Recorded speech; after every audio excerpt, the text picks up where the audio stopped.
Here we go! Welcome to the Nintendo PowerZone, guys. It's your boy, Nice One, and what we have here today is a video that I am truly excited to share with you guys today. It was submitted by Nintendo PowerZone co-host BLOOZ, and it's a video that I am truly passionate about. So, guys, if you're fans of the podcast, you know that one of the things that I think so deeply of is the fact that video games need to be preserved, and I don't think enough people are, participating in this movement. I know a lot of people think that video games are supposed to be collected, kept in your personal collection, and never shared with the world. 100% disagree with that mentality. I don't think there's anything wrong with people collecting games for their own personal amusement, but if they're just there sitting on a shelf and doing nobody any good, and you're not playing, the games, then they're just sitting there wasting shelf space when they could possibly be in a museum of some sort.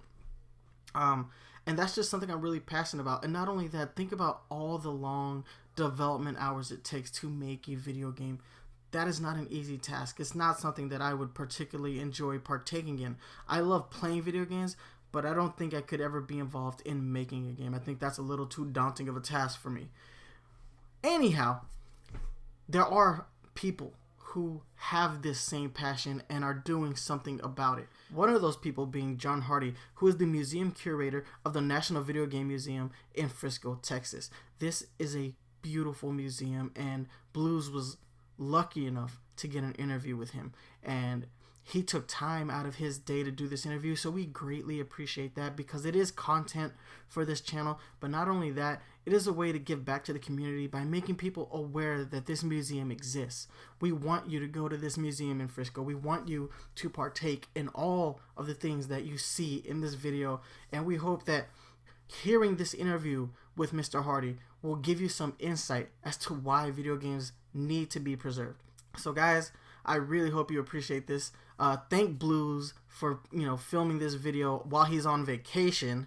I want you to thank Mr. John Hardie for participating in the interview, because like I said, he didn't have to do this. He is a busy man running a museum. He has his job to do, and he took time out of his day to film this with us. So we greatly appreciate it. So guys, without further ado, here's the interview. Enjoy.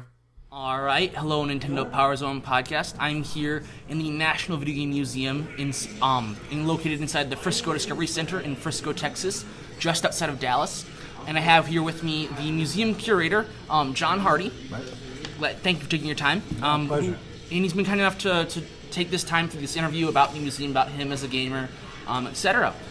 So how about you tell us a bit about your credentials and maybe your history as a gamer? Yeah, my history as a gamer goes back to the 80s, obviously the very beginning, in the late 70s. I remember having a Pong system.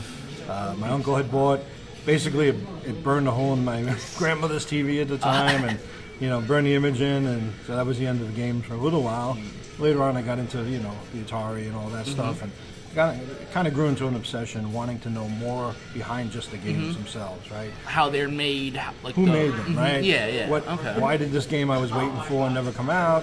Why did it change titles? I just wanted to know all the backstory, what went on behind the scenes. That makes sense. So that kind of grew that passion into collecting, and back then people weren't really too interested in that type of information. To me, it was fascinating. It's fascinating me too as well.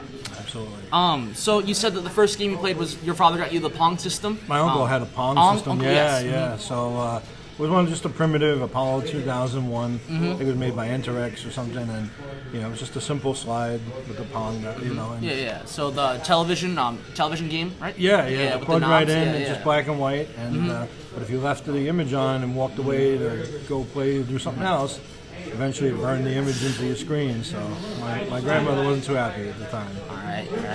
I wouldn't be either. So then, what was your favorite game system or game or thing about gaming? You can pick one, you can pick three out of these topics. So console-wise, honestly, computers were some of the best game machines out there.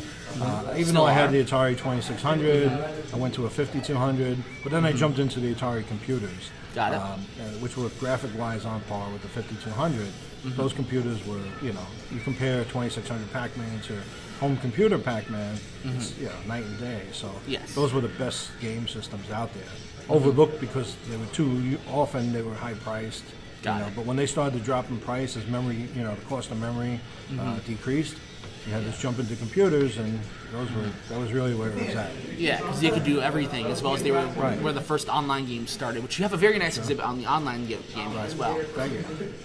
So then, how did the idea for the museum start? I believe you mentioned that you were fascinated with what was behind the scenes. Right. Yeah. So we started doing a lot of things, and it's funny. My partners and I worked independently. I have two partners that are involved in the museum.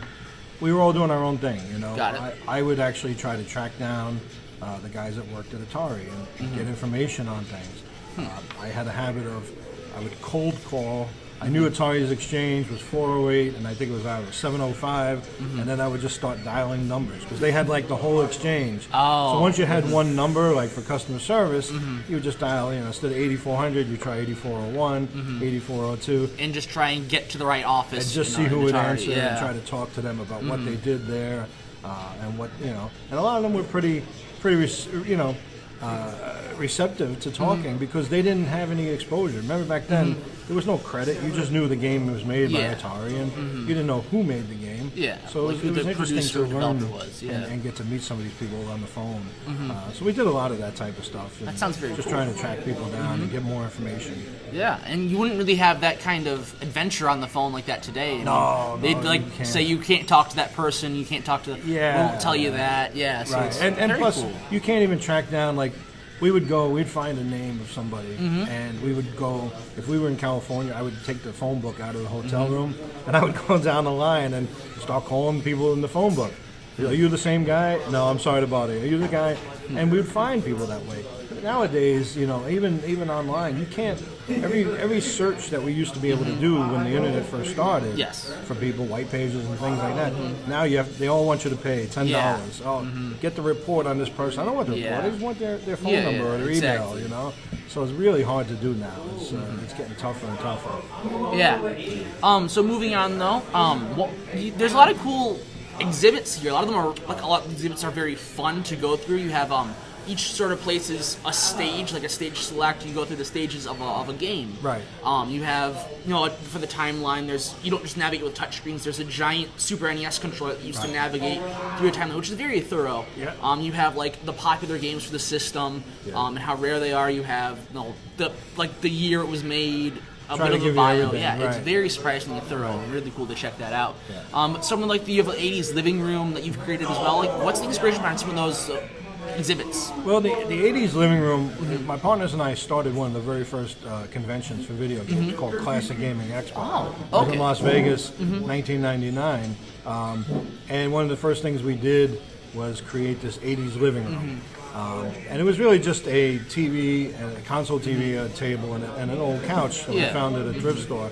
But it was always popular. We followed through. We started doing a show, E3, Yes. in 2004. It was our first exhibit at E3. And the first year there, we set up this little 80s living room, and we won Best of Show award from Xbox Magazine. People just identify with it. It Yeah, brings that a makes sense. nostalgia to people, and they remember, good times. So that's always been a staple for our exhibits. When we were doing GDC or E3 or PAX or South by Southwest, Yes. we always had an 80s living room set up, and people just wanted to be there. They wanted that, not only the memories, but it was a place to relax and take off the grind of running around to all these other booths. And so when we built this, of course, we said, all right, we got to have our 80s living room. But we had walls, so we could do Got it. paneling and stuff like the painting with the dogs playing cards, the fake plant. And then we said, hey, we never did a bedroom. Let's try that. Yeah. So the whereas the bedroom living room across. is more late 70s, early 80s, the bedroom is more mid 80s Nintendo era. Yes. But I always like to point out, I want to see people interact. So it's not you just play the about Duck sitting Hunt. there playing Duck Hunt or Yeah. Mario Brothers. It's about opening up all the drawers and seeing all the Happy Meal toys and the California raisins and baseball cards and wacky packages, Garbage Pail Kids, all that. I'll have to Playing- go back in there. Yeah, and you got to up the open drawers everything then, up and look around. We encourage you to do that. So when I see people sitting there playing Simon or they're playing the Duran Duran board game, that's what I like to see more so than just playing Very the cool. the game. The Mario games. That's a good way to look at it. That's Yeah. very creative as well.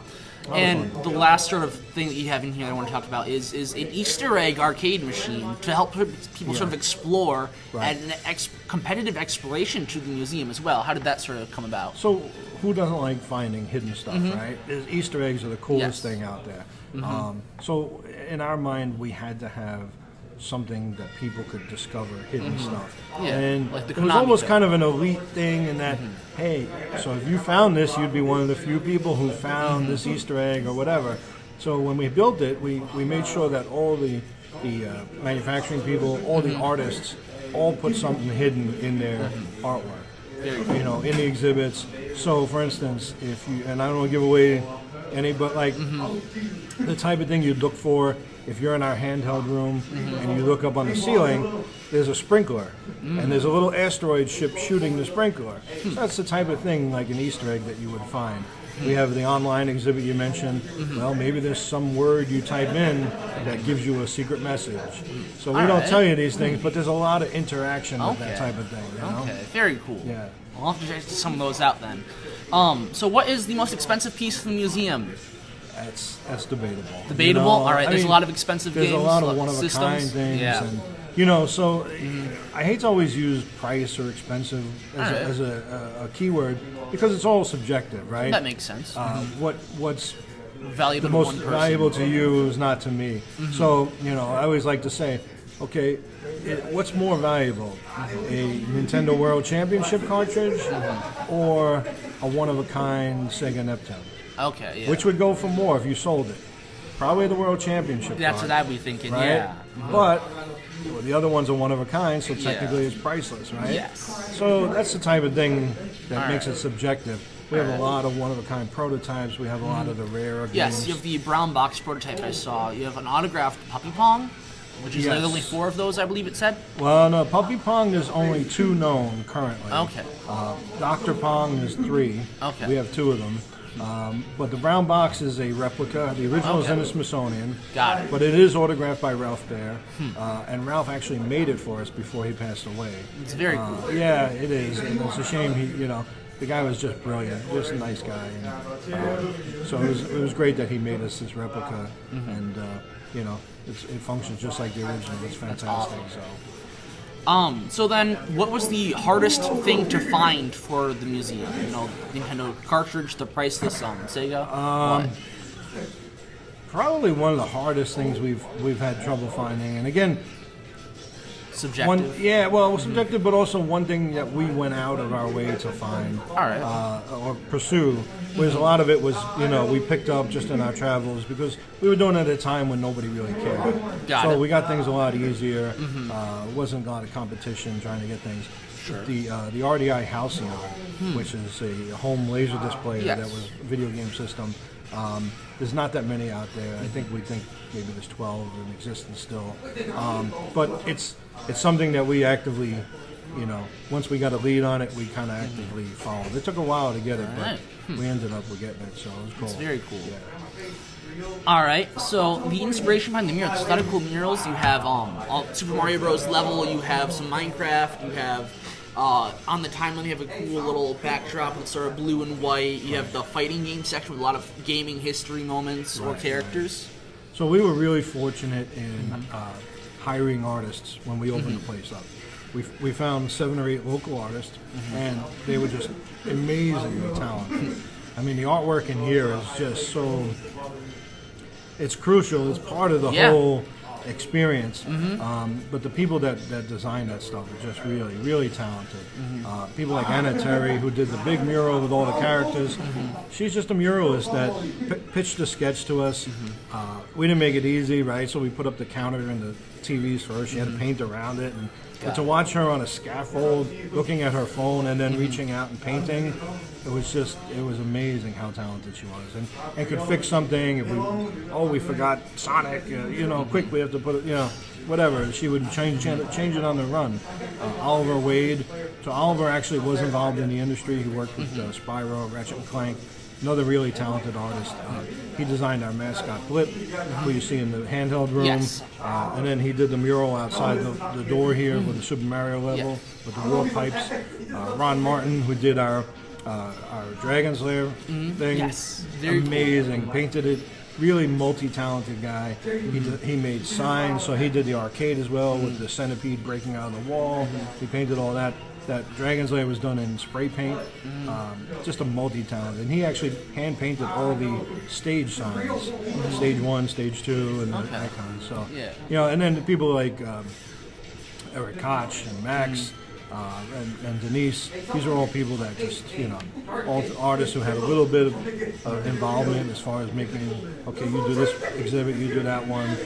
You know, here's just a blank wall. Yes. Paint a Game Boy, paint a Duck Hunt thing, whatever.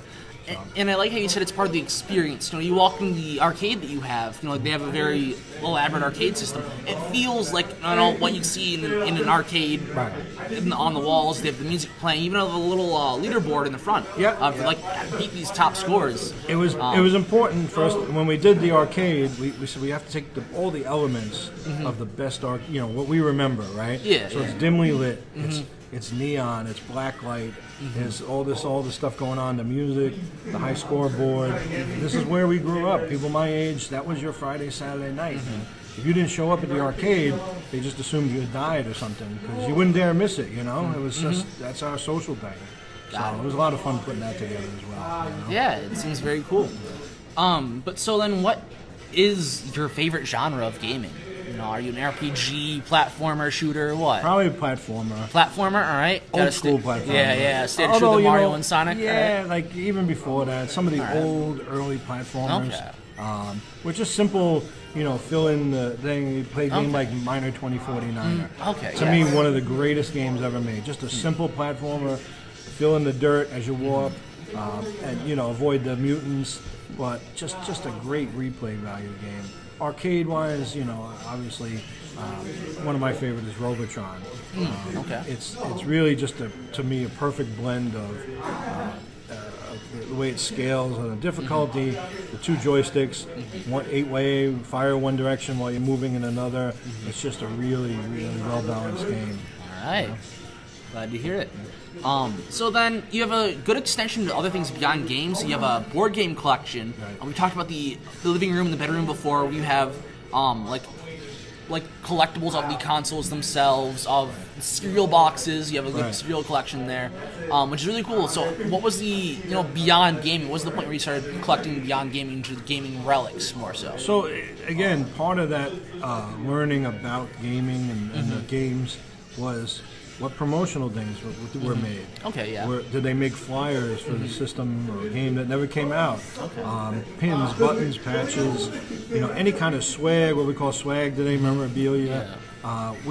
We have tons of that stuff. I mean, we have a whole wall up front with shirts. Yeah, there's even one with Sonic and the elf, the Keebler elf guy. Elf, yeah, for and I love that type of stuff because to me, that stuff is so obscure, right? Today. Okay, you can have a Sonic shirt. But Sonic with the Keebler elf, right? I mean, because it was a tie-in, a promotional thing. Promotion. That's the really. I don't know why. It just that really gets me going. That got me going as well. Yeah, you're right. I love that stuff. To see anytime Atari would team up with Coke, the Asteroids, and do all kinds of these promo tie-ins. Any memorabilia stuff from that era. That's great stuff, and so it was a lot of fun, finding a lot of that and getting it put together. But there's a lot to see here other than just games and playing games. There's a ton, and unfortunately we don't have the space to display it all, but hopefully we'll get a little more space, do a little expansion, and get more of it out for people to see. Yeah, I think you're working on an expansion, so it's not one of the questions I've written here, but what can we expect in the future from this museum? Ideally, it's up in the air. We don't know how or what way that expansion is going to take place. Got it. But we are looking to expand. Ideally, pick up another 40 to 50,000 square feet. We'll have a research library. It'll work almost like an electronic makerspace. So if you need to back up some discs, maybe you have an old 8-inch floppies, those big floppy disks. You'll be able to go in and back them up. We'll have the equipment and stuff available. Maybe you want to just play around and solder up a circuit or something. So all this research and library is that facility is a big part of what we plan for expansion. Very cool. So then next you have, in terms of like the stages or the different exhibits, you have some for creation, sound, and I believe controllers. Yep. So you have like a whole showcase of just different controllers. You have the Wii remotes, the classics, the twin sticks, the Samba de Amigo, maracas, the DK bongos, all of that good stuff. That's what I'm trying to ask you is, you've managed to capture what makes each individual game right in each aspect. You have the level design, how sound impacts. Sound is very big because, you played PlayStation All-Stars, you had a demo without sound, with sound. Right. You don't... Hearing the sound audio cues from the sound effects is very big. It's very satisfying to hear as well. It completes the game. You're right. So, what was the inspiration behind like showing these individual aspects of level creation, controllers, and sound design, etc.? Really, we just tried to come up with themes, right? So, like we had when we first started out, we had like designs in our head and on paper for 56 exhibits. Got it. Obviously, we only ended up with about 17 of them. Got it.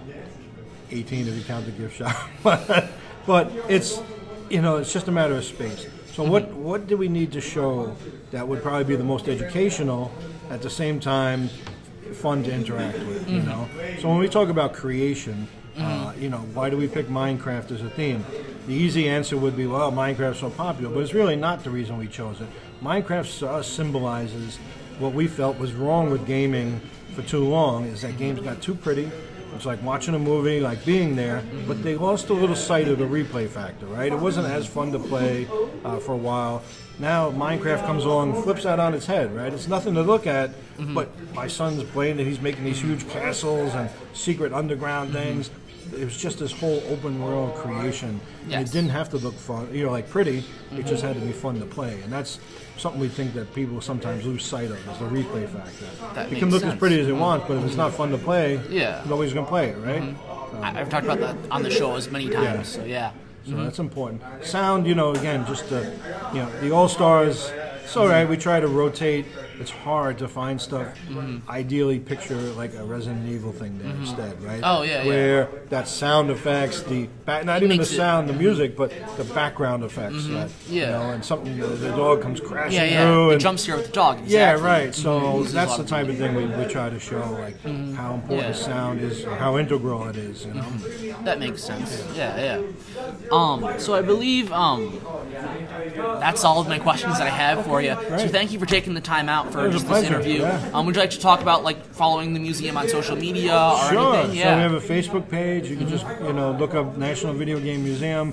On Twitter, it's at NVM, National Video Game Museum USA, all one word, NVM USA. And we have a YouTube channel now where we started releasing some content.